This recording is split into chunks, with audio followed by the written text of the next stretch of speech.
Hozir Instagramda ko'zim ko'p tushyapti-da, mana shunaqa ijodkorning profillaridan ko'ryapman. Mana shu Sindor Collection'da ham aktivalarda, shu xrustaldan, biserlardan, durlardan foydalanib, kiyimga chiroyli bezaklar berishni o'rgatishyapti-da. Men hozir shu o'rganayotganlarga zo'r taklif bildirmoqchiman.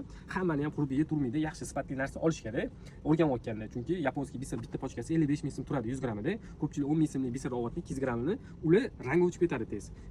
Blesk yo'q, qirralari juda qing'ir bo'lyapti. O'shaning uchun agar sizlarga ma'qul kelsa, yaponskiyda sifati pastroq, lekin 10 minglik biserda ancha sifati yaxshi bo'lgan, blekslari chiroyli bo'lgan, ranglari uncha-muncha o'chib ketmaydigan biser taklif bildiraman. Hozir bizda o'shani zo'r assortimenti kelgan. Narxiga keladigan bo'lsa 100 grammi 15 ming so'mdan boshlanadi, 25 minggacha. Bizda bitta biser emas, bu yerda xustalimizda assortimenti zo'r. Pistonlarimiz assortimenti bor. Dubay pistonni biladigan, o'zi Hindistondan через Dubay bizga yetib keladigan pistonimizda ham assortimenti bor. Xitoy biser pistonimizda assortimenti hozir kamaygan, zo'r assortiment yaqinda bo'ladi. Hozir men sizlarga mana shu biz yangi kelgan biserlarimiz ranglarini ko'rsatib ketamiz. Tez video qilib o'tkazib yuboraman. Bu yerda taxminan 90 xil. Mashina o'zidan taxminan 70 xil rangi bor, boshqacha shakllilari bor. Hozir bittasini ochib sizlarga obzor qilib beraman. Qismatini yonma-yon qo'yib solishtirib beraman. Tez o'tkazib yuboraman. Agar ranglarini rasmiy kerak bo'ladigan bo'lsa, Telegram kanaliga qo'yib boramiz kelganlarini.